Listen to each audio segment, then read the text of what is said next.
What would you do if the man who vowed forever left you to die while holding another woman's hand? Stay with me. Trust me, this story will touch your soul. Like, share, and subscribe. The church bells rang with a sound that could split hearts in half. It was supposed to be a melody of joy, but to anyone who knew the truth, it was a cruel betrayal wrapped in gold and silk. Inside the grand cathedral of St. Raphael's, the air was thick with the perfume of roses, lilies, and the scent of wealth. Rows of glittering chandeliers poured warm light down upon an audience of the city's most powerful people. Cameras flashed like lightning, capturing every detail of the millionaire CEO's perfect wedding. Edward Langston stood at the altar, tall, handsome, dressed in a custom-tailored tuxedo. He carried himself with the smug pride of a man who believed the world belonged to him. His hand was linked with that of Vanessa Cruz, a glamorous woman 10 years younger, a socialite with a smile that screamed victory. Today, she wasn't just becoming his bride, she was stepping into a throne of power, wealth, and status. The guests whispered their envy. "She caught the richest man in the city," one woman murmured. "And his poor wife? Well, I heard she's gone for good." But across town, in the stark, sterile halls of St. Mary's Hospital, the truth was unfolding in silence and pain. Lila Langston, Edward's legal wife, was fighting for her life. Her fragile body trembled on the delivery bed as sweat poured down her pale face. She was only 26, her belly swollen beyond belief, carrying not one, not two, but 3 babies, triplets. Her lips whispered prayers between screams, clinging to hope that someone, anyone, might stand by her side. But the chair next to her bed was empty. The man who had vowed to love her in sickness and health, for richer or poorer, was miles away, smiling for photographers as he slipped a ring on another woman's finger. The nurses rushed around her, voices urgent. "She's losing too much blood. We need the doctor now." Lila's vision blurred, but in her fading strength, she thought of her unborn children. She remembered how Edward once placed his hand on her stomach, promising they would raise a family together. That memory now felt like poison.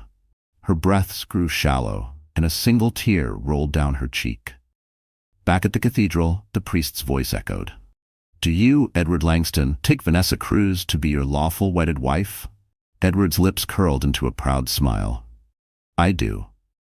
The applause thundered, champagne glasses clinked, and the organ played triumphantly. But no one in that grand room knew that his real wife, the mother of his children, was gasping for air in a hospital bed. The irony was unbearable. Lila was not only fighting for her own life, but for the survival of the 3 tiny souls within her. With every contraction, pain ripped through her body like fire. She squeezed the bedsheet, her knuckles white, whispering names she had already chosen for her babies. "Stay with me," she begged in a broken voice. "Please, my little ones, stay with me." The doctor finally rushed in, his expression grim. "She's critical. If we don't act now, we'll lose her and the babies." At the very same moment, Edward and Vanessa kissed in front of hundreds of flashing cameras. His hand held hers high, like a trophy, while journalists captured the image that would soon make headlines. Millionaire CEO marries stunning socialite in wedding of the year. But headlines can never tell the whole story. As the wedding party moved toward the ballroom for the extravagant reception, caviar, champagne fountains, and a 10-tier cake, Lila's heartbeat on the hospital monitor faltered. The beeping grew irregular, every second louder than the cheers echoing in the cathedral. Her mind drifted to the night Edward abandoned her. She had begged him not to leave, begged him to remember the vows they once shared. He had laughed coldly, saying, "You're nothing but a burden now. Vanessa is the future. You're the past." Those words sliced her soul open, and now, on the brink of death, they replayed in her ears like a cruel anthem. "Doctor, we're losing her," a nurse cried. The machines screamed their warning. The doctor barked orders. Nurses rushed with surgical tools, and the room descended into chaos. Lila's world slipped into darkness. At the reception hall, Edward raised his champagne glass, his eyes glinting with arrogance. "To new beginnings," he declared. The crowd erupted with cheers. But destiny has a way of writing its own vows, stronger than any man's betrayal. Just as the first toast ended, a hospital intern, trembling with urgency, pushed open the cathedral doors. His clothes were wrinkled, his breath short, but his voice carried across the hall. "Mr. Langston," he shouted, "it's your wife. She's dying in labor." The room fell into stunned silence. Vanessa's smile froze. Edward's glass slipped from his hand, shattering against the marble floor. Gasps rippled through the crowd as whispers turned into a storm. And in that single moment, the fairy tale wedding cracked open, revealing the ugly truth Edward had tried to bury. Long before she was gasping for life in a hospital bed, Leila Martinez had been just another ordinary girl with extraordinary dreams. She grew up in a small town on the outskirts of Houston, raised by a single mother who worked double shifts at a diner. Their apartment was tiny, the wallpaper peeling, the fridge often empty. But what the house lacked in wealth, it overflowed with love. Her mother, Elena, was the anchor of her world. She taught Leila that dignity wasn't about riches, but about the way one carried herself in moments of hardship. Every evening, even after 12-hour shifts, Elena would braid Leila's hair, kiss her forehead and whisper, "You are worth more than gold, my little star. One day, the world will know your light." Leila carried those words with her, even as life tested her resolve. She excelled in school, not because the path was easy, but because she refused to surrender. She dreamed of becoming a teacher, of shaping young minds the way her mother had shaped hers. But when her mother passed away suddenly from a heart attack, those dreams seemed to collapse into dust. At only 19, Leila was alone in the world, clinging to survival more than ambition. It was during one of her lowest moments that she met Edward Langston. He wasn't the millionaire CEO he would later become. Back then, he was a rising businessman, still carving his empire. Leila was working as a waitress, exhausted and invisible to most of the customers, but not to him. Edward saw her struggling with a tray of drinks, rushing between tables with sweat dampening her forehead. He flashed that charming smile that could melt anyone's defenses and left her a tip big enough to cover her week's rent. Their eyes met. For the first time since her mother's death, Leila felt noticed. Edward courted her with a persistence that overwhelmed her defenses. Flowers arrived at the diner. Expensive dresses appeared at her apartment door. He spoke of a future filled with love, security, and dreams she never dared to imagine. To a girl who had lost everything, Edward seemed like salvation. Within a year, she was his wife. For a while, life truly did feel like a fairy tale. They lived in a sprawling penthouse overlooking the city skyline. He took her to charity galas, dressed her in gowns that shimmered under chandeliers, and whispered promises of forever in her ear. She believed every word. But fairy tales, as Leila would learn, often come with hidden monsters. As Edward's empire grew, so did the distance between them. Board meetings replaced date nights. Business trips replaced family dinners. Leila, now in her early 20s, found herself spending long nights alone in a mansion that felt more like a prison. When she told Edward she wanted to continue her studies and become a teacher, his response chilled her. "Why would you need to work?" he scoffed. "Your job is to look perfect, host dinners, and give me heirs. Leave the real achievements to me." Her heart sank, but she swallowed her pain. She reminded herself of her mother's words. Dignity was how you carried yourself in hardship. And so she smiled, nodded, and pretended the emptiness didn't hurt. The only light in her loneliness came when she discovered she was pregnant. She thought it would be the miracle that bound them again. Edward seemed thrilled at first. He touched her belly, spoke of building nurseries, and promised he would slow down to be there. For a brief time, Leila felt like they were a family again. But then came the news. Not one baby, not two, but 3. Triplets. The doctors warned her it would be a dangerous pregnancy. Leila's body was small and fragile. Carrying 3 children was a risk that could cost her life. But she refused to give up. She wanted these babies with every beat of her heart. She wanted to give them the love she had lost when her mother died. Edward's reaction was colder. At first, he pretended to be supportive, but she saw the worry in his eyes. Not worry for her, but for his reputation, his schedule, his perfect life. As her belly grew, so did his impatience. He stopped accompanying her to doctor's visits. He started staying out late. The scent of unfamiliar perfume clung to his suits. The whispers reached her soon after. Edward was seen dining with Vanessa Cruz, a socialite known for climbing her way into the arms of wealthy men. At first, Leila didn't believe it. She told herself her husband loved her, that the man who once left roses at her door couldn't possibly betray her now. But the truth became undeniable. One evening, Lila walked into Edward's study, only to find a velvet jewelry box left carelessly on his desk. Inside was an engagement ring, not hers, not something she had ever seen before. Her hands shook as she realized what it meant. When she confronted him, his mask of charm dropped. He sneered. "Don't make this harder than it needs to be, Lila. Vanessa is my future. You're nothing but a tired little girl with too many babies." Her world shattered. She wanted to scream, to remind him of their vows, of the nights he had sworn she was his only love, but the words froze in her throat.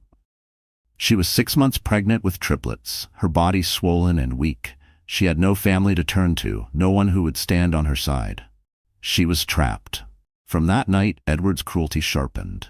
He stopped hiding Vanessa. He paraded her at public events, allowed the tabloids to speculate, and left Lila humiliated in the shadows.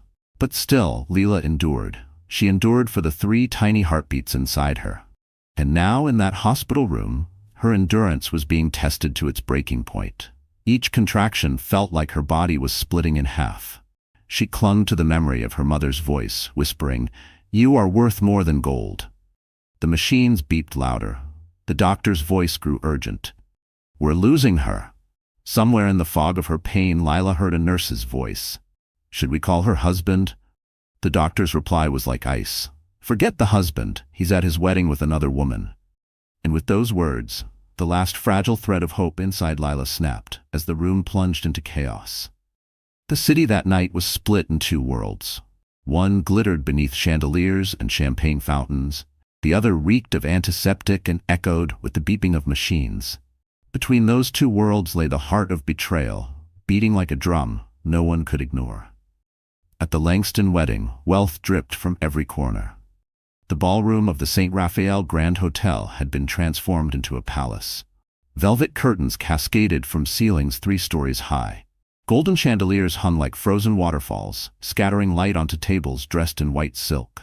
Waiters in crisp uniforms balanced trays of caviar and Dom Perignon, weaving between the city's elite.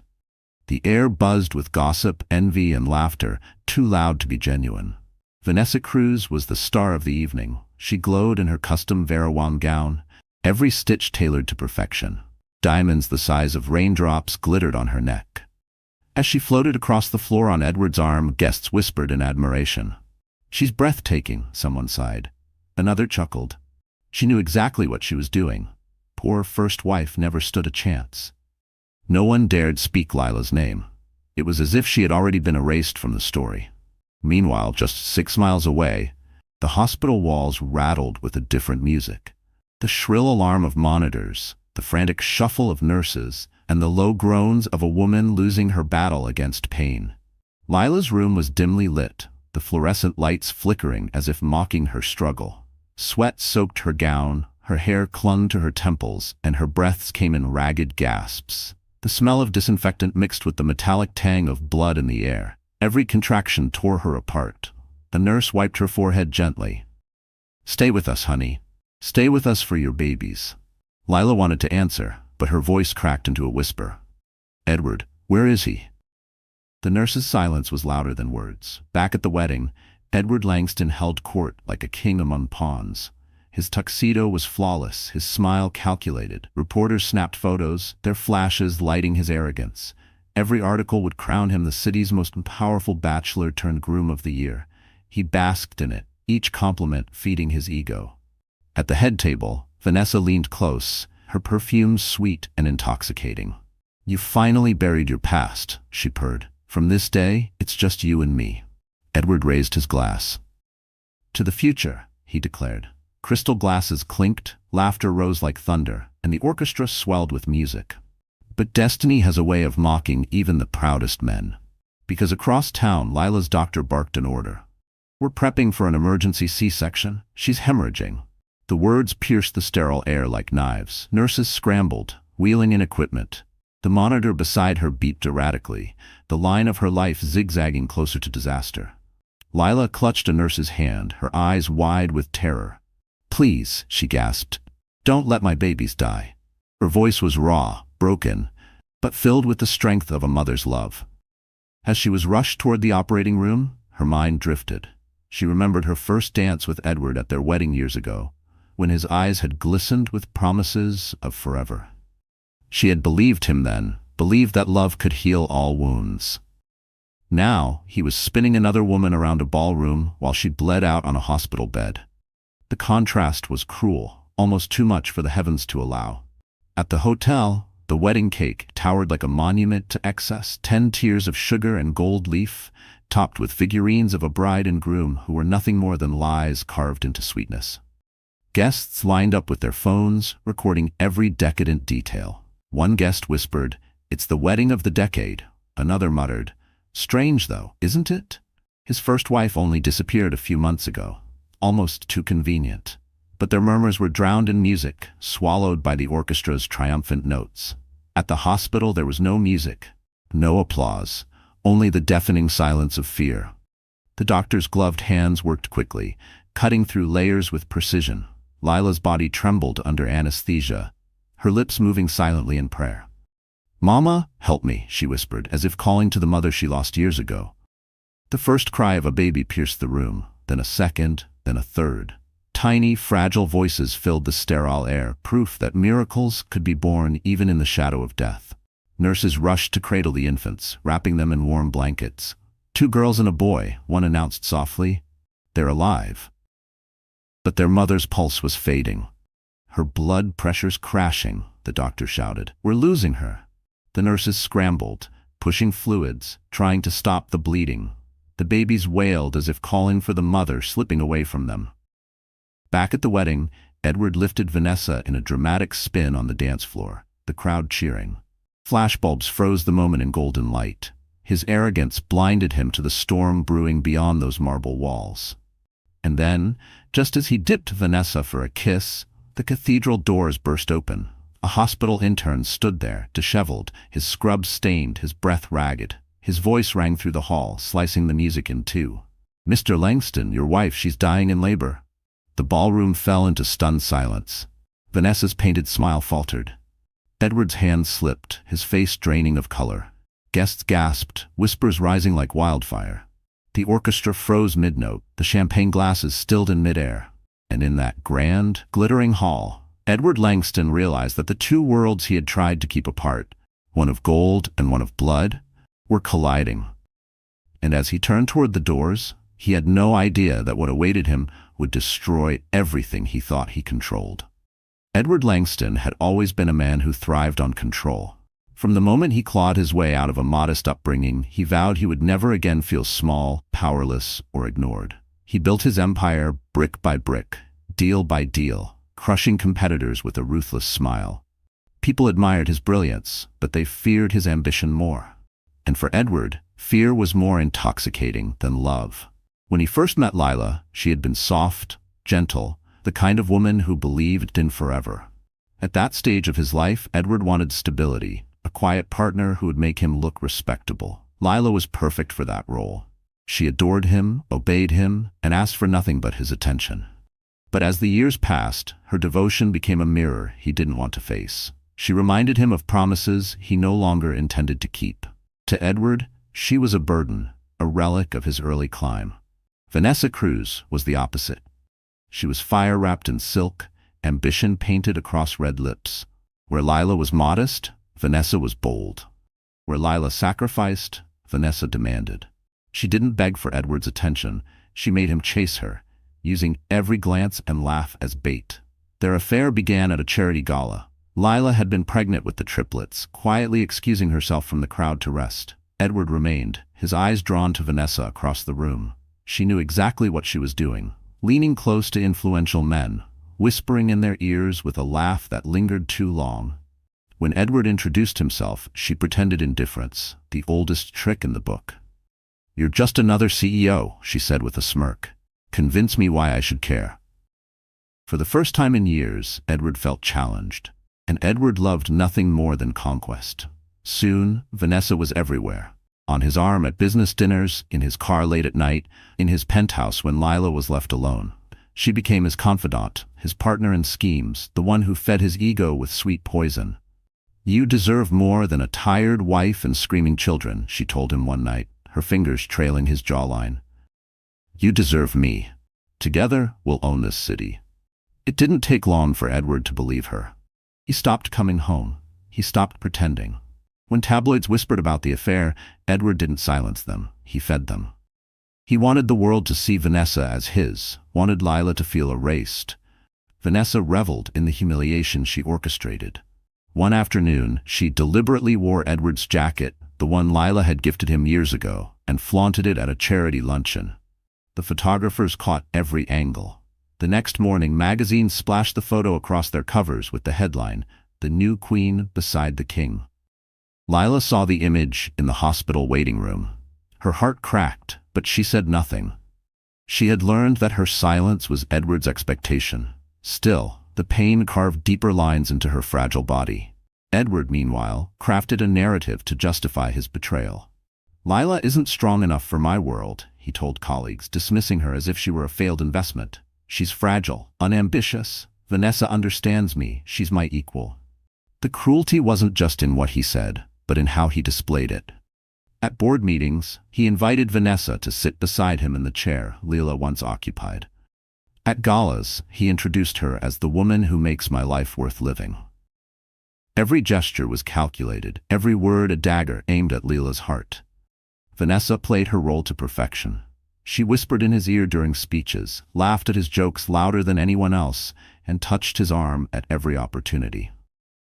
She didn't just want his wealth, she wanted to wear his name like a crown. And she wanted Lila to watch from the shadows. Powerless, yet beneath her flawless makeup and rehearsed charm, Vanessa was terrified.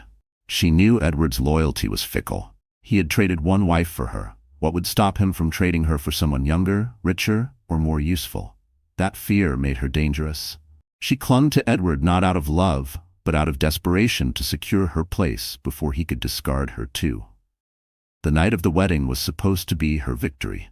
The ballroom sparkled, the cameras flashed, and she glided like royalty. She told herself she had won. But when the hospital intern burst through the doors with the news of Lila's labor, her triumph cracked. She saw the flicker of panic in Edward's eyes and hated it. "She's nothing," Vanessa hissed under her breath as whispers rippled through the guests. "Don't you dare run to her. This is our night." But Edward wasn't listening. His mind raced with the realization that the woman he had abandoned was carrying not just one child, but 3, triplets, a legacy far greater than he had ever imagined. If Lila died, he would still inherit heirs. If she lived, she would forever tie him to her. Either way, Vanessa's victory wasn't as secure as she thought. Vanessa grabbed his arm, nails digging into his sleeve. "Stay here. If you walk out that door, they'll all see you for what you are." Weak. Edward's jaw tightened. Cameras were still flashing, guests still staring. His empire was built on appearances, and right now, appearances demanded that he look unshaken. So he forced a smile, raised his champagne glass, and said loudly, "Ignore the distraction. Tonight is about love." The orchestra resumed, the crowd hesitated, and Vanessa plastered her smile back on. But the damage was done. Behind those glittering eyes, Edward was calculating, and Vanessa knew it.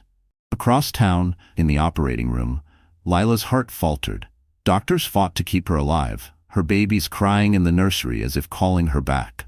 At the wedding, Vanessa leaned close, her whisper dripping with venom. "She'll die, Edward. She'll die, and then you'll finally be free. Don't look so worried. Isn't this what you wanted?" But Edward's eyes betrayed him, because for the first time in his life, he realized the one woman he had discarded might be the only person capable of destroying him. The moment the hospital intern's voice echoed across the ballroom, the air in the St. Raphael Grand Hotel shifted. It was as if every chandelier had dimmed, every violin string had snapped. The words, "Your wife is dying in labor," hung in the air like poison. Edward froze. His champagne glass shattered at his feet. Vanessa clutched his arm, her nails biting into his sleeve, forcing her smile back into place for the cameras, but the whispers had already begun. "Wife? Did he just say wife?" The guest muttered, eyes wide. "Isn't Vanessa supposed to be his first?" Another gasped. "No. The first wife? She's still alive?" The ballroom became a hive of speculation, the hum of gossip louder than the orchestra. Reporters, hungry for scandal, raised their cameras higher, snapping pictures with renewed frenzy. For years, Edward had carefully crafted the image of a powerful, flawless man. But now the cracks were visible for all to see. On the other side of town, the hospital was chaos. Lila lay unconscious, her breathing shallow, her face pale as wax. The triplets, 2 tiny girls and 1 fragile boy, were in incubators, their cries muffled by glass walls. Nurses rushed around, voices clipped, hearts heavy. "She's bleeding out. We need more units of blood. Keep pressure. Don't let her slip." The contrast was cruel. In the hospital, life and death wrestled in silence. In the ballroom, wealth and vanity tried desperately to drown out the truth. Edward cleared his throat, trying to salvage control. "Ignore this interruption," he said, his voice tight but loud enough to carry. "My first wife is no longer part of my life. Tonight we celebrate love and—" But the crowd wasn't convinced. Murmurs grew louder, sharper. A woman at the front shook her head. "No longer part of your life? She's carrying your children? And you're here, marrying someone else?" Another voice rose from the back. "Is this true, Edward? Did you abandon your wife while she's giving birth?" The question stabbed deeper than any blade. Edward's smile faltered. For the first time in years, he looked cornered. Vanessa, sensing the shift, tightened her grip. She leaned close, whispering through clenched teeth. "Smile. Don't let them see you panic. This is our night." But her words only fueled the fire. Cameras flashed faster. Guests reached for their phones, already typing messages that would spread across social media before the cake was even cut. #CEO with mistress, wife dying alone, triplet scandal. The hashtags would trend before midnight. Meanwhile, at the hospital, a young nurse named Clara pressed a damp cloth to Lila's forehead, her eyes brimming with tears. "Hold on, sweetheart. Your babies need you. Don't leave them." Lila's lips moved faintly, forming words no one could hear. A prayer, a plea, maybe a goodbye. Clara squeezed her hand tighter. "Fight. Please fight." Back at the wedding, Edward raised his voice again. "My personal life is none of your concern. Tonight is about me and Vanessa. End of story." But the crowd wasn't satisfied. A man in a navy suit, an old investor with deep pockets, stood up. His voice boomed across the room. "End of story? Not for your shareholders, Edward. If this scandal hits the papers, your empire will crash. No man can run a company while the world calls him a cheat who left his pregnant wife to die." The words struck harder than a physical blow. Edward's empire wasn't just built on money. It was built on reputation. And reputation was crumbling before his eyes. Vanessa tried to laugh it off, raising her glass. "Everyone loves to gossip. Don't believe everything you hear." But her laughter rang hollow. Guests exchanged knowing glances. The seed of doubt had already sprouted. Outside the hotel, paparazzi swarmed like vultures, their lenses waiting for blood. They smelled scandal, the kind that could sell millions of copies. By morning, Edward's carefully built image would be shredded. And then came the cruelest twist. One of the hospital staff, desperate to reach Edward, called his office line. The assistant panicked, leaked the truth to a reporter friend. Within minutes, a breaking news banner flashed across the city's biggest news network. CEO Edward Langston marries mistress while wife fights for life, giving birth to triplets. The reception hall erupted as guests' phones buzzed with notifications. Screens lit up showing the headline, the photos, the scandal in black and white. Gasps turned to outrage. How could he? Triplets, and he's here? This is monstrous. Vanessa's face paled beneath her makeup. Edward grabbed her hand, forcing a smile for the cameras, but his eyes betrayed fury. He leaned down, whispering, "If this ruins me, it ruins you too." Vanessa's jaw tightened. She wasn't afraid of the whispers. She was afraid that Edward might decide she wasn't worth the cost. Meanwhile, in the hospital, doctors worked tirelessly. "We're losing her pulse," one shouted. Clara pressed Lila's hand to her chest, whispering, "Think of your babies. Don't give up. Don't let him win." In her unconscious haze, Lila's mind drifted to a vision. She saw her 3 children, tiny hands reaching for her. She saw her mother, smiling gently, whispering the same words she had heard as a child. "You are worth more than gold." Her heart monitor beeped weakly, each sound a fragile thread between life and death. Back at the hotel, Edward tried to take the microphone, but the noise was deafening. Guests shouted, reporters snapped photos, and the orchestra had long gone silent. His empire was slipping from his grasp. And then, from the back of the room, a voice rang out clear as a bell. A woman, her tone sharp with contempt. "You left your wife to die, Edward, and when she survives, because she will, you'll regret every choice you made." The crowd turned to see who had spoken. Gasps filled the room. Because standing in the doorway was someone no one expected. Someone who could destroy Edward's world with a single truth. The hospital room was a storm of chaos. Machines screamed with urgent alarms, their sharp beeps cutting through the sterile air. Nurses moved quickly, their voices tight with fear. "Blood pressure's dropping," one shouted. "We need more oxygen, now!" Lila's body was frail, trembling, her skin ghostly pale. Her lips moved faintly, whispering words no one could hear. Her chest rose and fell shallowly, as if every breath was borrowed from the edge of eternity. Dr. Patel, the lead physician, barked orders. "Clamp harder, suction. We cannot lose her. Those babies need their mother." The 3 infants, safe but fragile, lay in incubators nearby, their tiny cries piercing the tension. The sound of their wails sliced through the nurses' hearts. They knew what was at stake. They weren't just saving a woman, they were fighting for the bond that tied a mother to her children. Meanwhile, across town, the scandal at the wedding had spiraled out of control. Guests no longer danced, no longer laughed. Instead, they gossiped in hushed tones, phones buzzing with updates from the news. Edward tried to salvage his image, but every word sounded hollow. "She's dying in labor, Edward," one guest spat, glaring at him. "And you're here drinking champagne. What kind of man does that?" Edward's smile faltered. For the first time, fear crept into his expression. It wasn't fear for Lila, it was fear for himself. His empire was built on reputation, and reputation was bleeding out faster than Lila's fragile body. Vanessa, sensing the crowd's shift, tightened her grip on Edward's arm. "Ignore them," she whispered. "This is still our night. Let her go. She's weak. You don't need her." But the guests weren't letting go. Cameras flashed, recording every twitch of Edward's jaw, every tremble of Vanessa's smile. And in the background, the big screen that once displayed their engagement photos now glowed with breaking news headlines. CEO Edward Langston abandons pregnant wife, mistress at his side. Edward's chest tightened. He had spent years climbing to the top, and in one evening, it all threatened to collapse. Back in the hospital, Lila's heart monitor flatlined for a brief, horrifying moment. The shrill sound froze everyone in place. Clara, the young nurse who had been at her side since the beginning, screamed, "No, come back to us!" Dr. Patel shouted, "Charge the paddles. We're bringing her back." The defibrillator pads pressed against her chest. Clear. Electricity surged through Lila's frail body, jerking her upward before she fell back limp. The monitor blipped faintly, then flatlined again.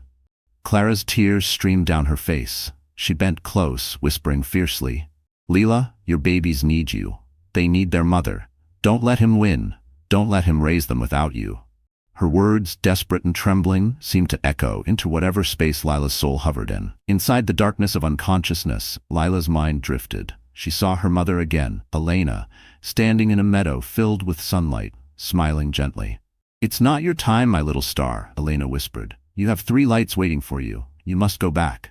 A tear slipped from Lila's closed eye. The doctor saw it and screamed, "Charge again, higher voltage." Clear, her body jolted once more. This time, the monitor beeped weakly, then stronger, then steadier. A fragile rhythm returned, a heartbeat. "She's back," a nurse shouted. Relief rippled through the room, but it was fragile. Lila wasn't safe yet. She was alive, but barely. Back at the hotel, Edward excused himself under the guise of urgent business. He slipped into a side corridor, his phone pressed to his ear. "Tell me the truth," he snapped at his assistant. "Is she alive?" The voice on the other end hesitated. She coded for a moment, sir. But they brought her back. The babies are alive too." Edward's fist clenched. Relief flickered, but not for her sake. For his. 3 heirs, a powerful legacy. The Langston name would echo through generations. But that relief quickly turned to dread. If Lila survived, she held the key to destroy him. Vanessa followed, her heels clicking against the marble. "You're not seriously considering going to her," she hissed. "If you show weakness now, you'll lose everything." Edward's jaw tightened. "If she dies, I inherit everything clean. If she lives, she owns half of me." Vanessa's eyes darkened. She had always feared Lila's shadow. Even half dead, even erased from tabloids, the first wife still held a power Vanessa couldn't steal. "She'll never be strong enough to fight you," Vanessa said quickly. "She's nothing. Let the doctors finish what nature already started, then we'll be untouchable." But Edward didn't answer. For the first time, doubt gnawed at him. Meanwhile, in the hospital, Clara sat by Lila's bed after the chaos settled, holding her hand tightly. "You're stronger than he ever believed," she whispered. "One day, you'll show him, and the world will stand with you." The triplets slept soundly in their incubators, their tiny chests rising and falling. They were fragile, but alive. Their cries had quieted, replaced by soft breaths. They were the proof of Lila's strength, the living legacy of her love. But Lila herself was not out of danger. The doctor approached Clara quietly. "She's stable for now, but the next 24 hours will decide everything." Clara nodded, stroking Lila's hand. "Then we'll fight every second of those hours." Back at the hotel, the reception was unraveling. Guests began leaving, muttering in disgust. Reporters shouted questions. Edward refused to answer. Vanessa smiled tightly for the cameras, but her eyes were filled with fear. She knew the tide was turning, and Edward's grip on power was slipping. Edward stood alone for a moment, staring at his reflection in a gilded mirror. For the first time in years, he didn't see triumph. He saw a man on the verge of ruin.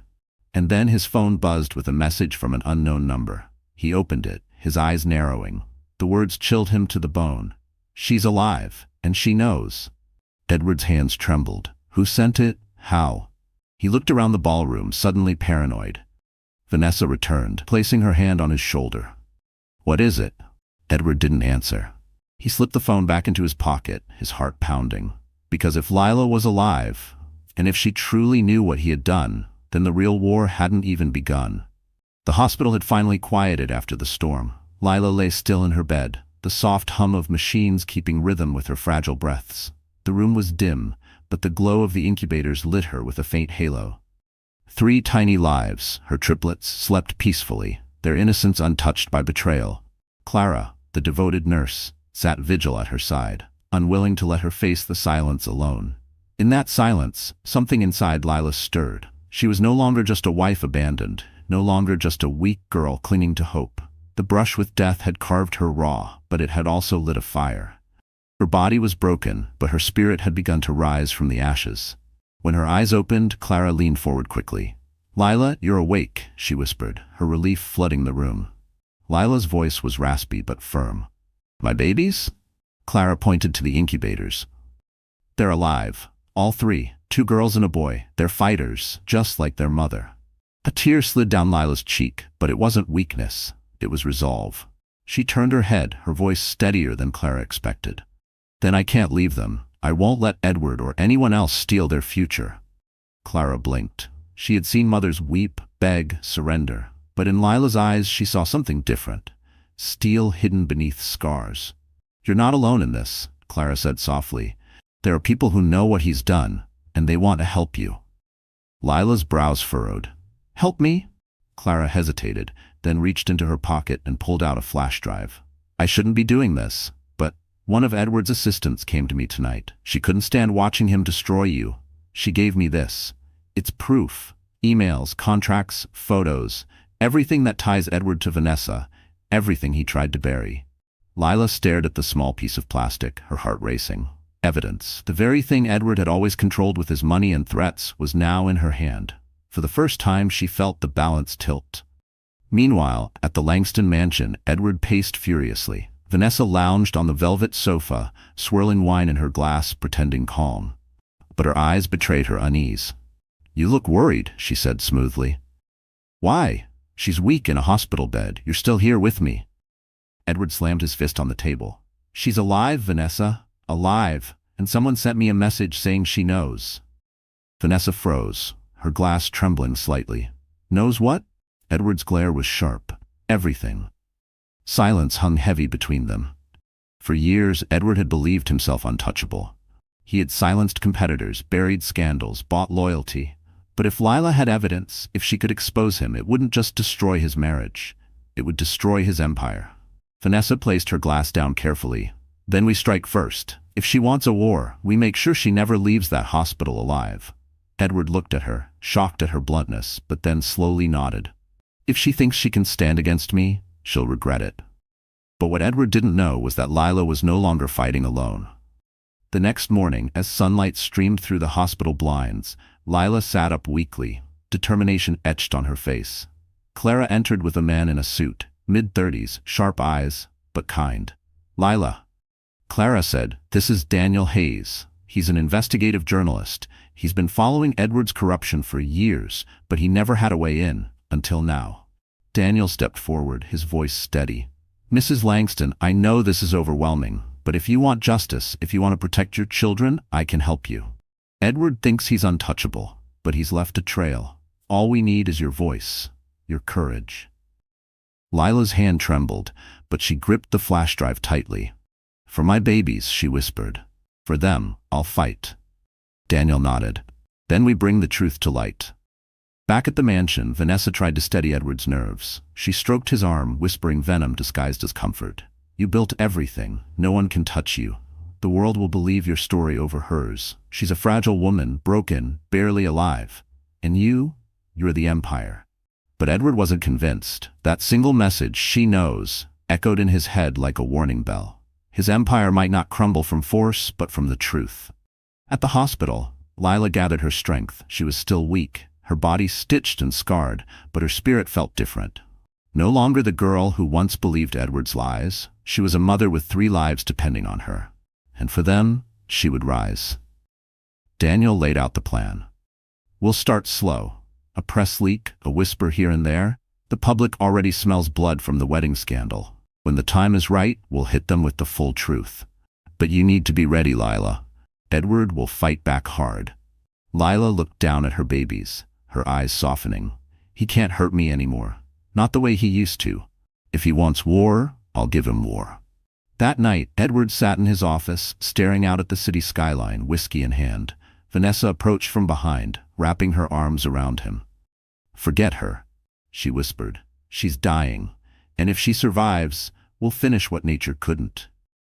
Edward said nothing. But deep down, he knew Vanessa's words were poison.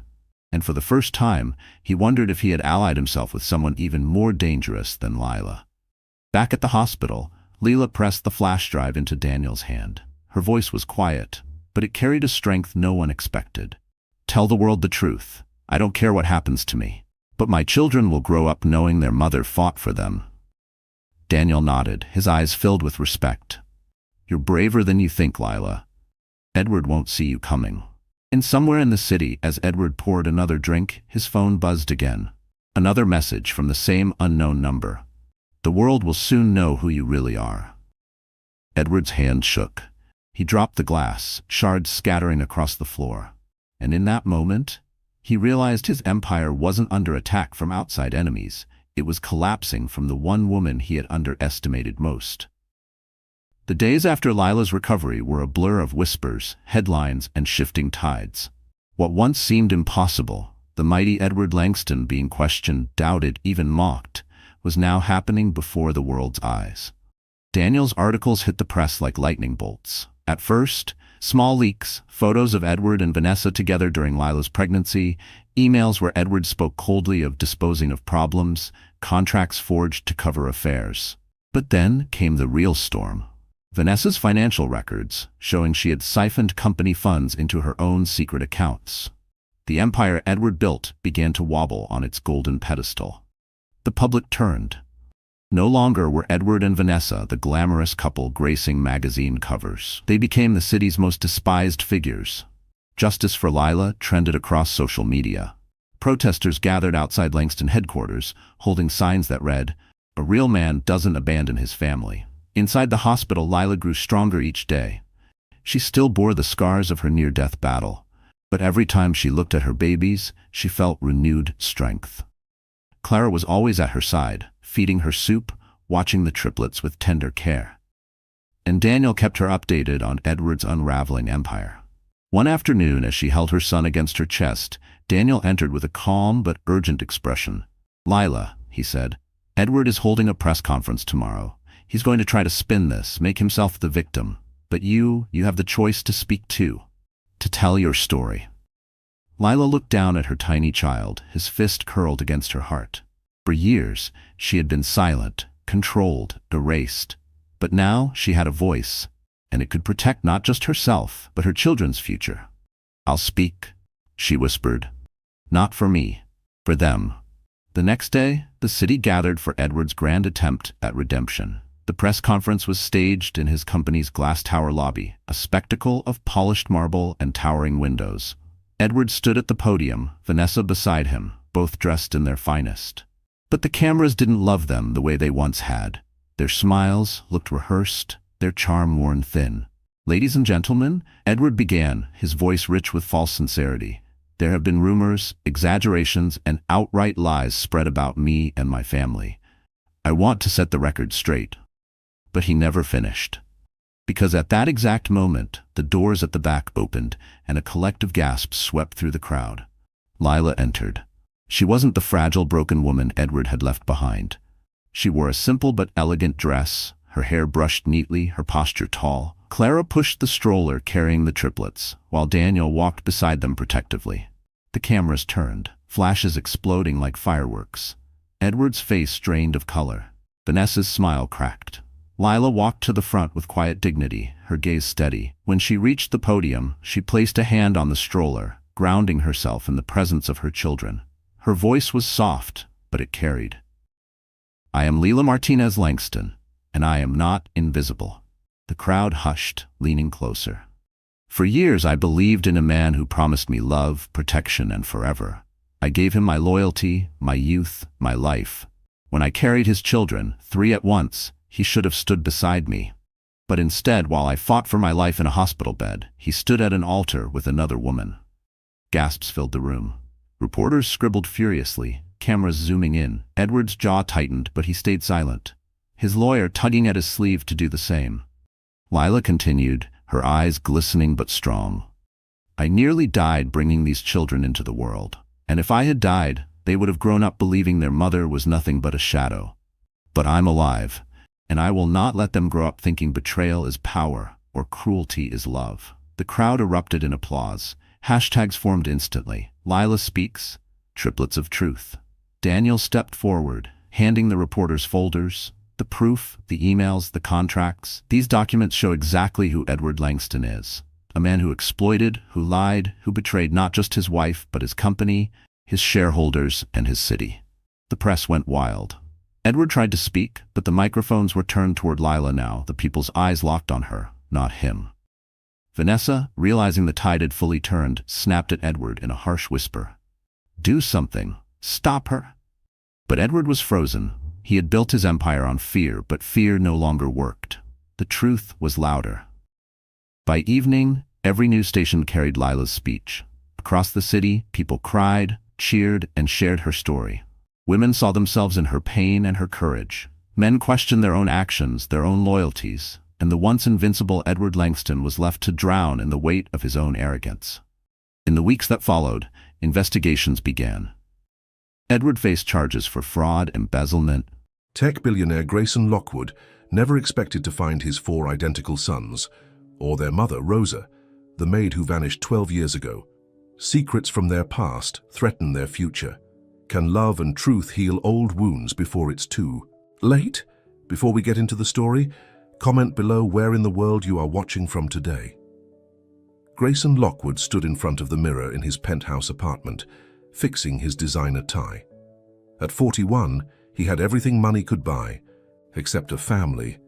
The magazines called him America's most eligible bachelor, but deep down he was just lonely. "Mr. Lockwood, your car is ready," his assistant called through the intercom. Another weekend getaway to escape the pressure of running his tech empire. This time, he'd chosen a quiet beach town called Silver Cove. The drive was peaceful until he passed by Jefferson Park. Something made him tell his driver to stop.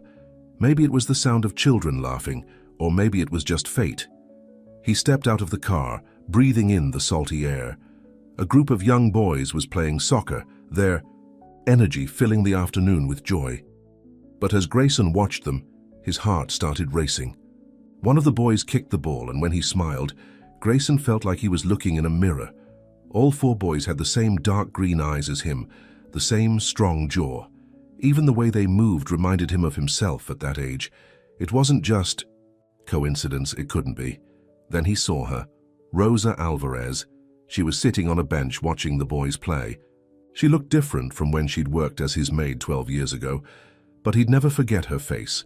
She'd been kind to him during one of the darkest times of his life, right after his engagement fell apart. Then one day, she'd disappeared. Without saying goodbye, "Rosa?" His voice made her freeze. She turned slowly, her eyes wide with fear. "Mr. Lockwood," she whispered. "What are you doing here?" "Those boy—" He couldn't finish the sentence. The truth was already forming in his mind. "Mom!" one of the boys called out. "Can we get ice? Cream?" "Mom." The word hit Grayson like a punch to the stomach. "How old are they?" he asked, his voice shaking. 11, Rosa answered, standing up straighter. "They're 11 years old." 11 years. Right after she'd left his employment. Right after he'd stored those embryos at the fertility clinic during his engagement to Charlotte. "We need to talk," he said. Rosa shook her head. "There's nothing to talk about, please just go." But Grayson couldn't go. Not now. Not when he was looking at 4 boys who could be his sons.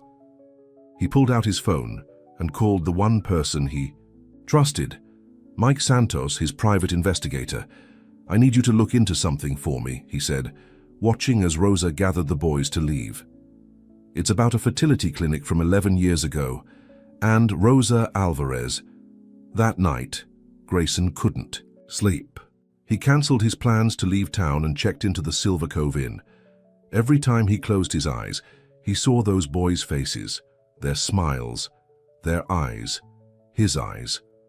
The next morning, Mike called with news that changed everything. "I found the records," Mike said. "There was a mix-up at the clinic. The embryos you stored, and they weren't destroyed like you thought. They were implanted in a surrogate, Rosa Alvarez." Grayson sat down hard on the hotel bed. "All this time, there's more." Mike continued. "The clinic tried to contact you, but there was an administrative error. The messages never reached you." The truth hit him like a tidal wave. He had 4 sons, 4 11-year-old boys who'd grown up without him. And Rosa, she'd raised them alone, probably thinking he'd abandoned them on purpose. He looked out the window at the peaceful beach town. His life would never be the same, but first he had to convince Rosa to let him be part of their lives. And that would be the hardest thing he'd ever done. Looking at his reflection in the hotel mirror, Grayson made a promise to himself. He would prove to Rosa that he wasn't the cold-hearted businessman she thought he was.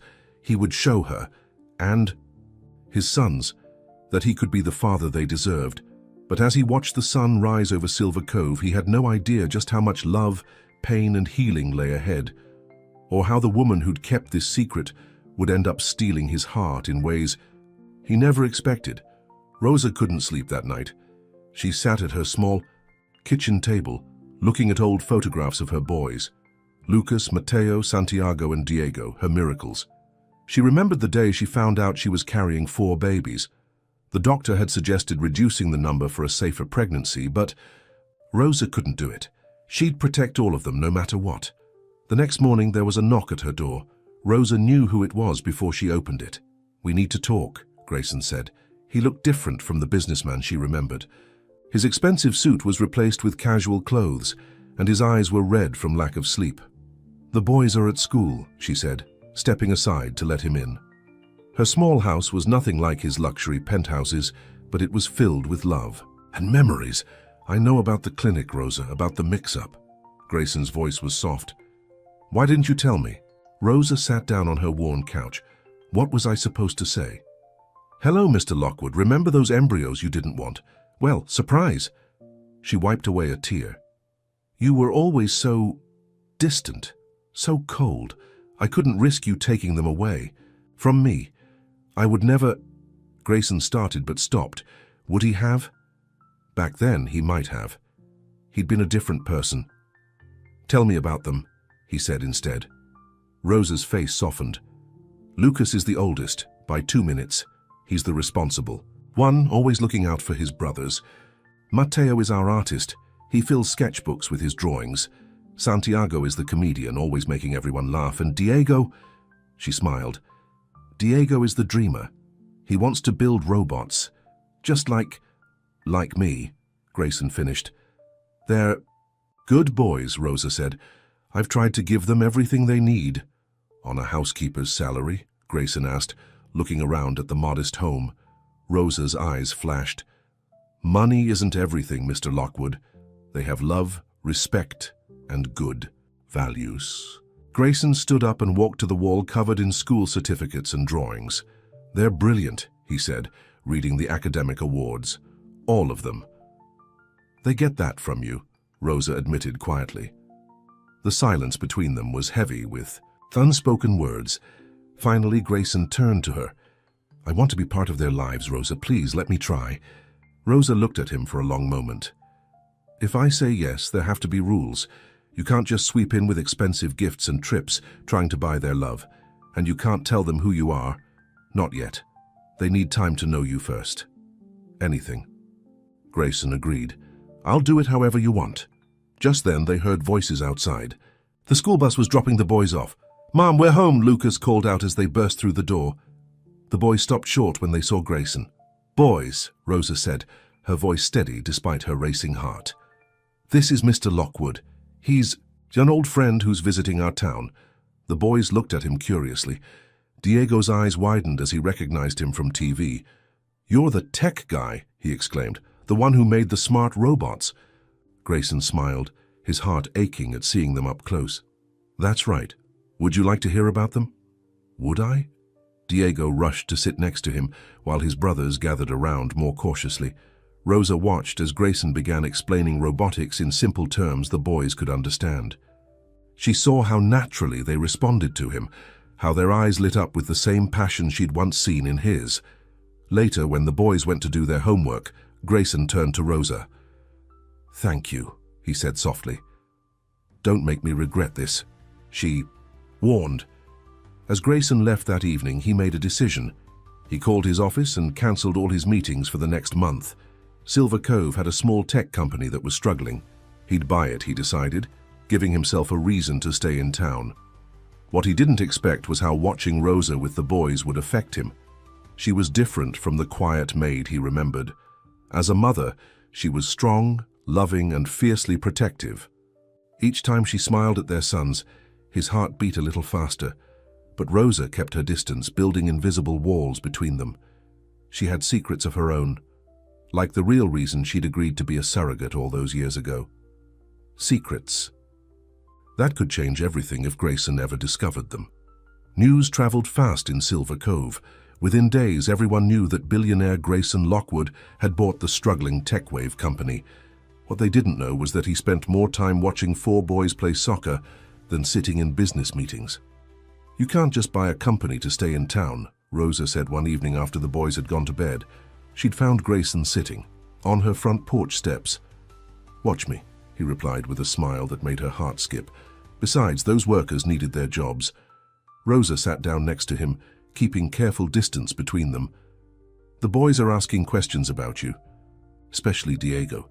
He's figured out you're not just some random visitor. They're smart, like their mother. Rosa looked away. Don't do that. Do what? Try to charm me. This isn't about us. It's about them. But it was becoming about them, whether Rosa wanted to admit it or not. Every time Grayson came over, bringing books instead of expensive toys, helping with homework instead of showing off his wealth, she saw a different man from the cold businessman she'd known. One afternoon, everything changed. Lucas was playing in a big soccer game, and Grayson came to watch. In the middle of the game, Lucas collided with another player and went down hard. Lucas! Rosa screamed, running onto the field. But Grayson got there first. He scooped Lucas up in his arms, not caring about the dirt staining his $1,000 suit. I've got you, son, he whispered, then froze, realizing what he'd said. Lucas looked up at him with pain-filled eyes just like his own. My leg really hurts, he whimpered. At the hospital, Rosa paced the waiting room while Grayson made calls, getting the best orthopedic doctor in the state to come examine Lucas. The other boys sat quietly, scared for their brother. Mom, Mateo said suddenly, why does Mr. Lockwood care so much about us? Rosa's heart stopped. Before she could answer, the doctor came out. Lucas has a broken leg, he said, but he'll be fine. He's asking for both of you. Both of you. Rosa. And Grayson looked at each other, then walked into Lucas's room together. "Hey, champ," Grayson said softly, his voice thick with emotion. "You called me son," Lucas said. The pain medication made him brave enough to ask what he'd been wondering. "When you carried me. Why?" Rosa grabbed Grayson's hand without thinking. He squeezed it, drawing strength from her touch. "Because—" Grayson started, but Rosa cut him off. "Not now," she whispered. "Not like this." Later that night, after Lucas was settled at home with his brothers hovering around him, Rosa found Grayson in the backyard. He was looking at the soccer goal the boys had made from old pipes. "They need to know," he said without turning around. "I can't keep pretending I'm just a friend of the family." "I know," Rosa admitted, "but we need to do it right. They're not ready for their world to change so completely." "Are you?" Grayson asked, finally looking at her. "Ready for things to change?" Rosa thought about how he'd carried Lucas, the fear and love in his eyes. How he'd held her hand in the hospital, how her heart raced every time he was near. "No," she said honestly, "but it's happening anyway, isn't it?"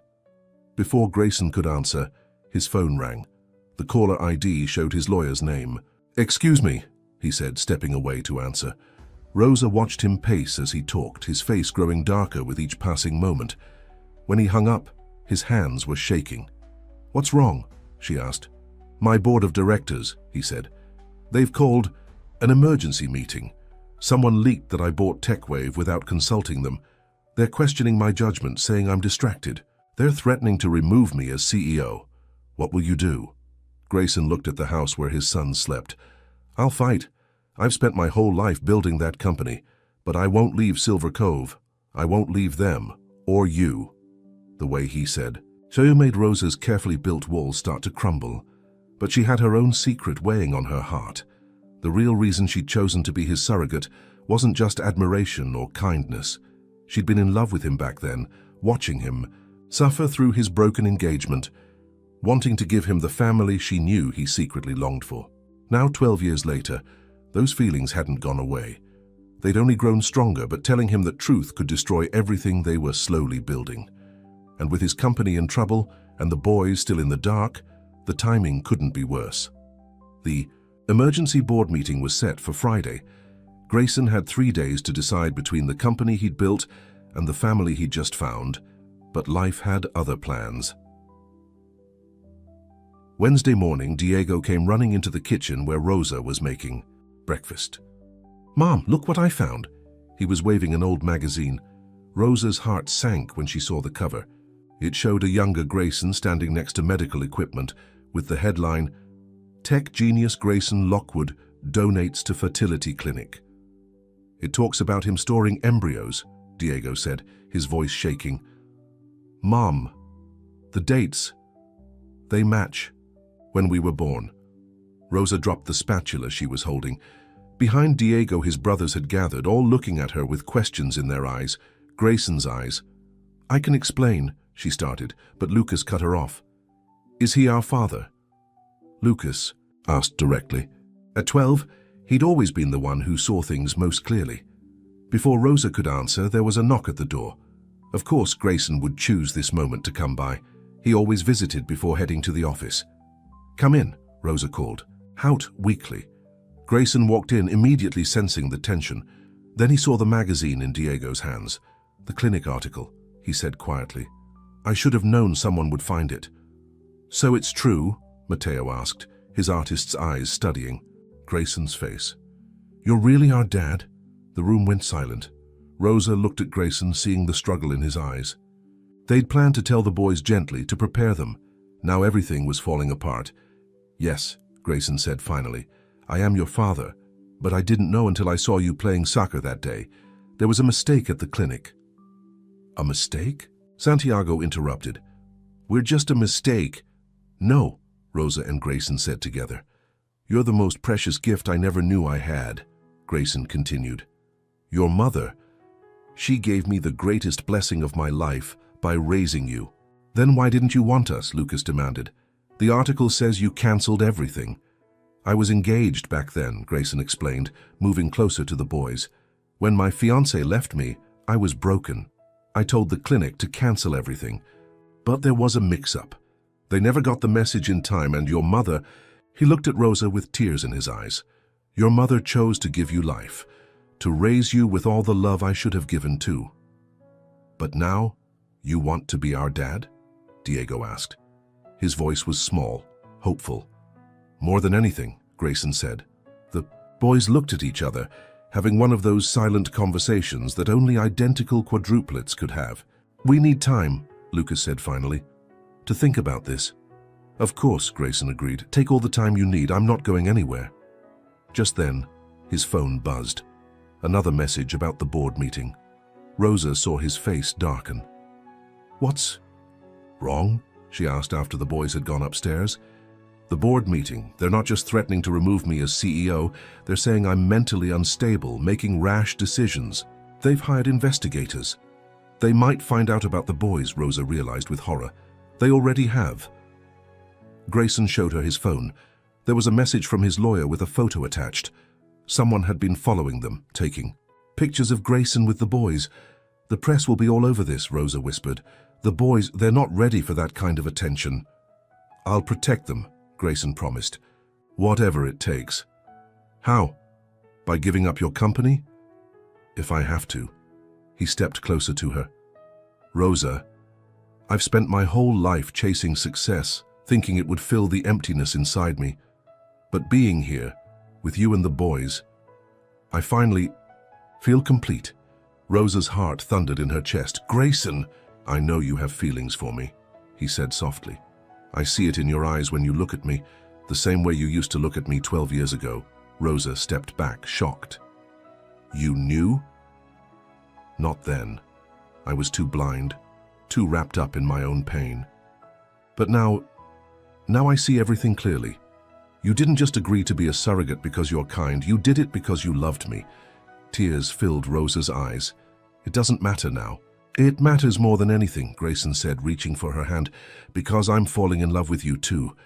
Before Rosa could respond, they heard a crash upstairs, followed by angry voices.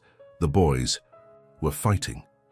As they rushed upstairs to deal with their son's crisis, both knew everything was about to change. The quiet life Rosa had built, the empire Grayson had created, none of it would ever be the same. And somewhere in New York, Grayson's board of directors was preparing to use his newfound family to destroy him, not knowing they were about to unleash a storm that would change everyone's lives forever. The morning newspapers hit Silver Cove like a bomb. "Tech billionaire's secret family revealed," screamed the headlines. Below were photos of the boys playing soccer, side by side with pictures of young Grayson. The resemblance was undeniable. "Don't open the blinds," Rosa told the boys at breakfast. Already, reporters were gathering outside their small house. "Mom, there are cameras everywhere," Mateo said, peeking through a crack in the curtains. Grayson burst through the back door, looking exhausted. He'd been up all night dealing with the press. "Pack your bags," he said. "All of you. It's not safe here anymore." "We're not running away," Lucas protested. His broken leg was propped up on a chair. "It's not running away," Grayson explained. "It's protecting our family. I have a beach house an hour from here, private, gated, with security, just until things calm down." Rosa looked around at her small home, at the life she'd built. "The boys have school. I've already arranged for their teachers to send their work. Please, Rosa, trust me." The way he said "trust me" made her heart ache, because she did trust him now more than she ever expected to. They managed to slip out through the back alley while Grayson's security team distracted the press out front. As they drove along the coast, Rosa watched her boys' faces. They were scared but trying to be brave. The beach house turned out to be a mansion, but not the cold showpiece kind. It was warm, with comfortable furniture and a huge kitchen. "I bought it years ago," Grayson explained as they settled in. "Whenever things got too crazy in New York, I'd come here to think. I never knew why it felt so empty until now." That afternoon, while the boys explored the house, Grayson's lawyer called. Rosa listened to his side of the conversation, watching. His face grew darker. "They're calling for an immediate vote," he said after hanging up. "Tomorrow morning. They're using the scandal to force me out." "What scandal?" Rosa demanded. "Having a family? They're saying I'm unstable. that finding out about the boys made me lose focus, that buying TechWave was just the beginning of my erratic behavior. He laughed bitterly. 20 years of making them millions, and this is how they repay me. Then fight back, Rosa said fiercely. Show them they're wrong. Grayson looked at her with wonder. You know what that would mean. Going public with everything. The clinic mix-up, our story. The boys would be in the spotlight. They already. Here came Lucas's voice from the doorway. He stood there on his crutches, his brothers behind him. They'd heard everything. We've been talking, Lucas continued, about you being our dad, about everything. Rosa held her breath. The boys had been so quiet since the truth came out. And? Grayson asked softly. And we think... Lucas looked at his brothers, who nodded. We think that if you're going to fight, for us we should fight for you too. Diego stepped forward. I read about your company online, about all the cool things you invented. They can't take that away from you. They're just scared, Mateo added, because you care about something more than money now. You care about us, Santiago finished, Grayson's eyes filled with tears. He opened his arms, and for the first time his sons came to him for a hug. Rosa watched, her own eyes wet, as the 5 most important people in her life embraced. But their moment of peace was shattered by the sound of a helicopter approaching. They found us, Grayson's security chief announced, rushing in. And it's not just reporters. Ms. Victoria Stanford is here. Who's Victoria Stanford? Rosa asked, seeing Grayson's face pale. The head of my board, he said, and my ex-fiancé.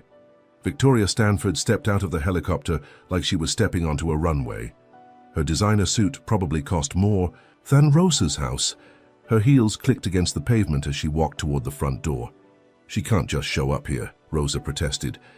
Actually, she can, Grayson said grimly. She owns part of this property. It was supposed to be our wedding gift to each other. The boys huddled closer to Rosa as Victoria walked in, her perfectly made-up face twisting into a smile that didn't reach her eyes. Grayson, darling, she purred. We need to talk about how to handle this little situation. The way she said situation while looking at the boys made Rosa's blood boil. But before she could speak, Grayson stepped forward. No, Victoria, he said firmly. You need to leave now. Don't be foolish, Victoria snapped, her fake smile vanishing. I'm here to help. We can spin this, make it go away. Make it go away, Rosa interrupted, her voice shaking with anger. These are his children, not some public relations problem. Victoria turned to her, eyes cold. Ah, the maid who became a mother. How touching. Tell me, how much will it take? Name your price to disappear with these boys and never bother Grayson again. The sound of Rosa's slap echoed through the room. Victoria staggered back, hand to her cheek as Rosa stood her ground. Get out, Rosa said, her voice deadly quiet. If you ever come near my children again... Your children? Victoria laughed. Don't you mean Grayson's mistakes? They're our children, Grayson said, moving to stand beside Rosa. And you just made the biggest mistake of your life, Victoria. Tomorrow at the board meeting, we'll see who really controls Lockwood Technologies. As Victoria stormed out, Rosa turned to find all 4 boys grinning. Mom, Diego said proudly, that was awesome. But their victory was short-lived. Minutes later, Grayson's phone lit up with a message. His face went white as he read it. Victoria's lawyers just filed for an emergency injunction, he said. They're trying to freeze all my assets, including... He looked at Rosa in horror. Including my parental rights to the boys. The war for their family had just begun. Dawn broke over the beach house as Grayson paced the living room. He hadn't slept all night, going over documents with his lawyers on video calls. Rosa sat on the couch watching him wear a path in the carpet. The board meeting starts in 3 hours, he said, checking his watch again. Victoria's already turned half the board against me. What about the injunction? Rosa asked. The thought of losing custody of her boys made her sick to her stomach. My lawyers are fighting it, but... He stopped pacing and sat beside her. Rosa, there's something I need to tell you. Something I should have said years ago. Before he could continue, Diego came running down the stairs. Mom, Dad, come quick, you need to see this. They followed him to the media room where the other boys were watching the morning news. On the screen was Charlotte, Grayson's other ex-fiancée from before Victoria. I knew about the embryos, Charlotte was saying to the reporter. Grayson. And I created them together, planning our future family. When things ended between us, he was supposed to destroy them. The fact that they exist, that these children exist, they're legally mine too. Turn it off, Grayson ordered, but Lucas had already hit mute. Is it true? Lucas asked. Is she really? No, Grayson said firmly. Charlotte signed away all rights when we broke up. She's lying. Then why is she doing this? Mateo wondered. Because Victoria put her up to it, Rosa realized. She's trying to create as much chaos as possible before the board meeting. Grayson's phone rang. It was his lawyer again. Charlotte's filed her own custody claim, he reported after the call. Between her claim and Victoria's injunction, they're trying to take us away, Santiago said quietly. Never, Rosa and Grayson said together. They looked at each other, and in that moment something shifted between them. I'm done playing defense, Grayson announced. He pulled out his phone and dialed a number. Maria, it's Grayson Lockwood. Remember that story you wanted to write about? Me last year, I'm ready to talk. But we do this my way. An hour later, Maria Chen, the most respected journalist in tech reporting, arrived at the beach house. She listened as Grayson and Rosa told their story. The real story. The clinic's records will confirm everything, Grayson explained. The UA mix-up, the attempts to contact me, all of it. Rosa didn't steal anything from Charlotte. Those embryos were mine alone. And you're willing to go? On record with all of this? Maria asked. Right before your board meeting? I'm done hiding, Grayson said. My company, my fortune, none of it means anything compared to my family. Maria turned to Rosa. And you? Are you ready for what this means? Your whole life will be public. Rosa looked at her boys, then at Grayson. As long as we're together, we can handle anything. The story went live just as Grayson was preparing to leave for the board meeting. His phone immediately exploded with calls. Victoria's furious, he reported, reading his messages. Charlotte's already withdrawn her claim. She never expected the truth to come out. Dad, Diego called from the stairs. All 4 boys stood there in their best clothes. We want to go with you. To the board meeting? Grayson asked, surprised. They're trying to say you're not fit to run the company because of us, Lucas said. So let them meet us. Rosa's heart swelled with pride. Her boys, usually so playful, looked so grown up and determined. If you're going, I'm going too, she said, standing up. Grayson looked at his family, the woman he loved and the sons he'd just found, all willing to fight for him. His eyes filled with tears. There's something you all need to know first, he said. Rosa, that night 12 years ago when you told me you were leaving, I was going to ask you to stay. Not as my maid, but because I had feelings for you. But I was too caught up in my own pain to say it. Rosa's hand flew to her mouth. What? I've loved you since then, he continued. I just didn't know it until I saw you with our boys. Everything I've achieved, everything I've built. It was all to fill the hole you left when you disappeared. The boys looked at each other, grins spreading across their faces. Does this mean, Diego started. It means, Grayson said, taking Rosa's hand, that if we win this fight, I want us to be a real family, all of us, together. But before Rosa could respond, Grayson's security chief burst in. Sir, you need to see this, he said. Turning on the TV, breaking news scrolled across the screen. Someone had hacked Lockwood Technologies, releasing emails that seemed to show Grayson had known about the boys all along, that he'd paid Rosa to hide them. The emails are fake, Grayson said immediately, seeing Rosa's shocked face. Victoria must have... It doesn't matter if they're fake, his lawyer said over the phone. The damage is done. The board meeting starts in 20 minutes, and now they have ammunition to remove you permanently. Rosa squeezed Grayson's hand. Then we'll give them something else to talk about. Boys, get your tablets. Diego, remember that robot prototype you've been working on? Bring it. Rosa, what are you planning? Grayson asked. She smiled, a fierce light in her eyes. We're going to show them exactly why the Lockwood family belongs in charge of Lockwood Technologies. The war wasn't over, but now they weren't just fighting for Grayson's company. They were fighting for their future. Together, the Lockwood Technologies. Boardroom fell silent as Grayson walked in with his family. Lucas hobbled on his crutches, but held his head high. The other boys flanked him protectively. each carrying tablets and, in Diego's case, a small robot. Victoria Stanford sat at the head of the table, her perfectly manicured nails drumming impatiently. "This is a closed board meeting," she announced. "Not a family reunion." "Actually," Grayson's lawyer interrupted, "as majority shareholder, Mr. Lockwood can bring anyone he chooses to this meeting." Rosa helped the boys set up their equipment while Grayson took his seat. The board members whispered among themselves, some pointing at the boys' obvious resemblance to their father. "We're here to discuss Mr. Lockwood's fitness to lead this company," Victoria began. "In light of recent revelations—" "You mean your fake emails?" Rosa interrupted. Several board members shifted uncomfortably. "Mrs. Alvarez," Victoria said coldly, "this really doesn't concern—" "That's where you're wrong," Grayson cut in. "This concerns my entire family, and before you vote on my future, you're going to hear from them." He nodded to Diego, who stepped forward with his robot. The 12-year-old was nervous but determined. "This is Project Helper," he explained, turning on the small robot.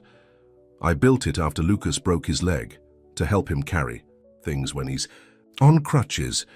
The robot whirred to life, rolling smoothly across the conference table. It extended an arm, gently picking up a water glass and bringing it to Lucas. "Impressive," one board member murmured. "The grip sensitivity—" "I used Dad's original robotic arm patents as a base," Diego continued, "but I modified the code to make it more responsive. See?" He pulled up his tablet, showing the programming. Several tech-savvy board members leaned forward, clearly interested. Mateo stepped up next. "And I designed the outer shell," he said, pulling up his digital artwork. "It needed to be friendly-looking but practical, like Dad's healthcare robots." "The market potential for a home healthcare assistant robot," another board member mused. "Exactly," Santiago jumped in. "I did the market research." He displayed graphs on his tablet. "There are 15 million people using crutches or canes in the US alone, and that's just one application." Victoria tried to interrupt, but Lucas spoke over her. "We're not just Grayson Lockwood's mistakes," he said firmly. "We're his legacy. Everything he built this company to be, innovation, compassion, making the world better, we learned that from our mum. And now, we're learning how to turn those values into reality from our dad." Rosa felt tears in her eyes as she watched her. "Sons," they'd worked on this presentation all morning, determined to show the board who they really were. "This is all very touching," Victoria sneered, "but it doesn't change the fact that Mr. Lockwood hid these children." "He didn't hide us," all four boys said together. "My turn," Rosa stepped forward. 12 years ago I made a choice to give these boys life, to raise them with the values I saw in their father, even if he didn't know about them. And, yes, I worked as a maid, but I also have a degree in computer science from Mexico City University." This caused more murmurs around the table. Victoria's face darkened. "I chose to be a surrogate because I believed in Grayson's vision," Rosa continued. "Not just for this company, but for making technology that helps people. My boys grew up with that same vision. The only person trying to destroy it is you, Victoria." "This is ridiculous," Victoria stood up. "We have evidence." "Actually," came a new voice from the doorway, "you don't." Maria Chen walked in, holding her tablet. "The metadata from those emails proves they were created last week, and I have someone here who can tell us exactly who created them." Behind her stood Victoria's personal assistant, looking nervous but determined. "Sarah," Victoria whispered, face going pale, "what are you doing?" "Telling the truth," Sarah replied, "about how you asked me to fabricate those emails, about how you've been working with Charlotte, about everything." The boardroom erupted in chaos. Victoria lunged for her phone, but Grayson's lawyer was faster. "The SEC has already been notified," he said calmly. "As have the police." Victoria looked around wildly, seeing her allies on the board backing away from her. "You can't do this to me," she snarled at Grayson. "After everything we had—" "We never had anything real," Grayson said quietly. "I was just too blind to see it. The only real thing in my life is standing right here." He put his arm around Rosa. "Hand the boys." "I move for an immediate vote," said the eldest board member, glaring at Victoria, "both on Mr. Lockwood's leadership and Ms. Stanford's removal from this board." Victoria grabbed her purse and stormed toward the door, only to find 2 SEC agents waiting outside. The vote was unanimous. Not only would Grayson remain as CEO, but the board officially welcomed his family's involvement in the company's future. As they left the boardroom, Rosa held back tears of joy. But their victory celebration was cut short by an urgent call from the beach house security team. "Sir," the guard said, his voice tense, "someone broke into Miss Stanford's private office here at the house. They found something about Rosa's past that you need to see." Rosa's heart stopped. Her own secret, the one she'd kept buried for 12 years, was about to come to light. "Whatever it is," Grayson said, seeing her face, "we'll face it together." But even he couldn't have predicted the shocking truth that was about to change everything. They thought they knew about their story. The drive back to the beach house was tense. The boys, still excited from their victory at the board meeting, didn't notice how quiet Rosa had become. But Grayson did. He kept glancing at her, seeing the fear in her eyes. When they arrived, Grayson's security chief met them with a thick folder. "We found this in a hidden safe in Victoria's office," he explained. "She must have been saving it to use against you." Grayson opened the folder and started reading. His face went from confused to shocked. "Rosa, is this true?" Rosa looked at her sons, then back at Grayson. "Boys, go upstairs, please." "But Mom," they protested. "Now," she said firmly. The boys reluctantly went upstairs, though everyone knew they'd be listening. "You were never just my maid," Grayson said, still reading the documents. "You worked for Eduardo Martinez." Rosa sank onto the couch. "Yes, Eduardo Martinez, my uncle, the man who tried to steal your company 12 years ago." The memories came flooding back. Eduardo Martinez had launched a hostile takeover attempt of Lockwood Technologies when it was still young and vulnerable. He'd nearly succeeded. "He sent you to spy on me," Grayson realized. "That's why you took the job as my maid." "Yes," Rosa whispered, "but it's not what you think." "Then tell me what to think." Grayson's voice rose. "Because according to these documents, you were feeding him information about my company for months." "I was," Rosa admitted. "At first, Uncle Eduardo raised me after my parents died. I owed him everything. When he asked me to take the job, to report on your work, I didn't think I had a choice." "But you stopped," Grayson said, reading further. 3 months before you left, the information stopped." Rosa stood up, walking to the window. "Because I fell in love with you, the real you, not the cold businessman my uncle told me about, but the man who stayed up late working on robots to help sick children, the man who treated his employees like family. So you became a surrogate to, what? Make up for betraying me?" "No." Rosa turned back to him, tears streaming down her face. "I became a surrogate because I saw how much you wanted a family with Charlotte, how devastated you were when she left. I thought I could give you that gift even if you never knew it was from me. But your uncle disowned me when I refused to help him destroy you. That's why I disappeared. He threatened to tell you everything, to use it to destroy your reputation. I couldn't let that happen." Grayson sat down hard, his mind spinning. "All these years, I've wanted to tell you so many times," Rosa said. "But how could I? How could I risk losing the boys? And now that we're finally together—" "Are we?"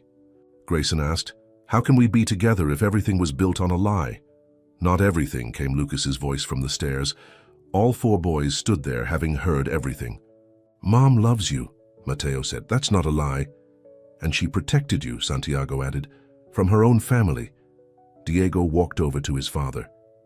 "You always say that actions speak louder than words. Mom's actions prove who she really is." Grayson looked at his sons, so wise, so caring, just like their mother. "There's more," the security chief interrupted quietly. "About Eduardo Martinez." Rosa's head snapped up. "What about him?" "He's here, in Silver Cove. He arrived this morning with Victoria. Suddenly, alarms started blaring throughout the house. Security cameras showed armed men approaching from all sides. "Get the boys out of here," Grayson ordered his security team. "No." Rosa grabbed his arm. "Eduardo doesn't want the company anymore. He's too old, too sick. He wants revenge." On both of us. Both of us? For ruining his plans, for choosing love over family loyalty. Rosa looked terrified. He'll hurt the boys to punish us. The sound of breaking glass came from somewhere in the house. The security team was shouting. Shots were being fired. The panic room, Grayson decided. All of us now. They rushed to the hidden room just as Eduardo Martinez walked into the house. He was older now, walking with a cane, but his eyes still burned with the same hatred. "Little Rosa," he called out, "come say hello to your dear uncle and bring my great-nephews. We have so much catching up to do." Inside the panic room, Rosa held her boys close while Grayson worked the security systems, but they all knew the truth. This wasn't over. Victoria might have been defeated, but Eduardo Martinez had waited 12 years for his revenge, and he wouldn't stop until he destroyed the family that had finally found each other. As the sounds of intruders grew closer, Rosa looked at Grayson. "I'm sorry," she whispered, "for everything." Grayson took her hand. "You protected our family once by leaving. Now we'll protect it together by standing our ground." But as Eduardo's men started cutting through the panic room's defenses, even Grayson wasn't sure how they would survive the night. The panic room's metal walls seemed to close in around them as Eduardo's men worked to break through. Lucas sat with his broken leg propped up, holding his brother's hands. Rosa couldn't stop pacing while Grayson worked frantically at the security console. "The police are 12 minutes out," Grayson reported, "but the doors won't hold that long." "Let me talk to him," Rosa said suddenly. "Eduardo raised me. Maybe." "No," all four boys shouted together. "He's not the uncle you knew anymore," Lucas said wisely. "You heard him. He wants revenge." A loud bang made them all jump. The outer door was starting to give way. "Rosa, mi sobrina." Eduardo's voice came through the walls. "Are you going to hide in there forever? Like you've been hiding all these years?" Rosa looked at her sons, then at Grayson. In that moment, she knew what she had to do. "The ventilation shaft," she said quietly. "It leads to the beach. The boys can fit through it." "We're not leaving." "You," Diego protested. "Listen to me." Rosa knelt in front of her sons. "You are the best things I've ever done in my life, but I've been running from my past for too long. It's time to face it." Grayson grabbed her arm. "Rosa, no. We face this. Together." Another bang. The door wouldn't last much longer. "Mum," Mateo said suddenly. "Your phone, it's still broadcasting." Everyone turned to look at Rosa's phone on the table. In their rush to the panic room, she'd never ended the video call from the board meeting. Maria Chen and the entire board of Lockwood Technologies had been watching everything unfold. "And we're not the only ones," Santiago added, checking his own phone. Diego's robot presentation went viral. "The whole world is watching." As if to confirm this, all their phones started buzzing with news alerts. Amateur videos showed Eduardo's men breaking into the house. Social media was exploding with support for the Lockwood family. "Eduardo," Grayson said, grabbing the panic room's intercom. "It's over. The whole world can see what you're doing. Victoria's already in custody. Stop this now." "You think I care about witnesses?" Eduardo laughed. "I've waited 12 years to destroy what you love like you destroyed what I loved." "You destroyed it yourself," Rosa shouted back. "You chose hate over family. You chose revenge over love. But I chose love, Tio. I chose it then, and I choose it now." The banging stopped. For a moment, there was silence. "Love?" Eduardo spat the word. "Love made you betray your own blood?" "No," Rosa said firmly. "Love made me save an innocent man from your hatred. Love made me give these boys life. Love brought us all together. And love will destroy you," Eduardo snarled. "Break down that door." But suddenly, new voices filled the house. Police sirens wailed outside. Through the security cameras, they could see Eduardo's men starting to flee. "FBI, drop your weapons." Eduardo stood alone now, staring at the panic room door with wild eyes. "You think this is over, Rosa? You think you've won?" "It was never about winning," Rosa said softly. "It was about doing what's right." The FBI burst in, surrounding Eduardo. As they handcuffed him, he seemed to age 20 years. The powerful man who had haunted Rosa's nightmares was just a bitter old man now. When the panic room door finally opened, Rosa found herself surrounded by her family. The boys hugged her tight while Grayson held them all. "I thought," Rosa started, crying. "I thought when you learned the truth about my past, about Eduardo—" "Mom," Lucas interrupted, "did you really think anything could make us stop loving you?" "For you protected Dad's company," Diego added. "You protected us all these years," Mateo said. "And now we protected each other," Santiago finished. Grayson turned Rosa to face him. "Your past doesn't matter. What matters is our future." As the police led Eduardo away, reporters gathered outside. The beach house. The story of the tech billionaire's secret family had become even bigger with this dramatic showdown. "What do we do now?" Rosa asked, watching the media circus through the windows. Grayson smiled. "Now? Now we stop hiding. We tell our story, the real story, about how love can heal any wound, bridge any gap, and build something stronger than hate ever could." "Together?" Rosa asked. "Together," Grayson promised, kissing her softly. The boys pretended to gag at their parents kissing, but their smiles gave them away. After 12 years of secrets and separation, the Lockwood family was finally whole. But as they prepared to face the press, none of them could have predicted the final surprise that awaited them, one that would test their newfound happiness in ways they never imagined. 6 months had passed since the night Eduardo was arrested. The Lockwood family had become America's favorite story, their journey from secrets to love capturing hearts across the country. The beach house, once a hideout, was now their home. Rosa stood in the kitchen, watching through the window as Grayson taught the boys how to grill. Lucas's leg had healed, and all 4 boys were running around the yard, their laughter carrying on the ocean breeze. "Mrs. Lockwood?" Their housekeeper Maria came in with the mail. "There's a letter from the prison." Rosa's hands shook as she opened it. Eduardo had been writing to her every week, but she'd never opened his letters. This time something felt different. "What is it?" Grayson asked, coming in from the patio. He could always sense when she was troubled. "Eduardo, he's dying," Rosa whispered. "Cancer. He has weeks left, and he's asking to see the boys." "Absolutely not," Grayson started, but Rosa touched his arm. "He's still their great uncle, and he's the only connection to my parents they have left." Before they could discuss it further, Diego burst in. "Mom! Dad! Come quick! Someone's here!" They rushed outside to find an elderly woman standing in their driveway. She was elegant, with silver hair and Grayson's green eyes. "Mother." Grayson breathed. Eleanor Lockwood had disappeared from Grayson's life 20 years ago, after his father's death. She'd never approved of his tech dreams, wanting him to run the family's old money investment firm instead. "I saw you on the news," Eleanor said softly. My grandsons, I had to come." The boys huddled behind their parents, unsure about this new grandmother, but Rosa saw something in Eleanor's eyes: regret, hope, love. "Why now?" Grayson demanded.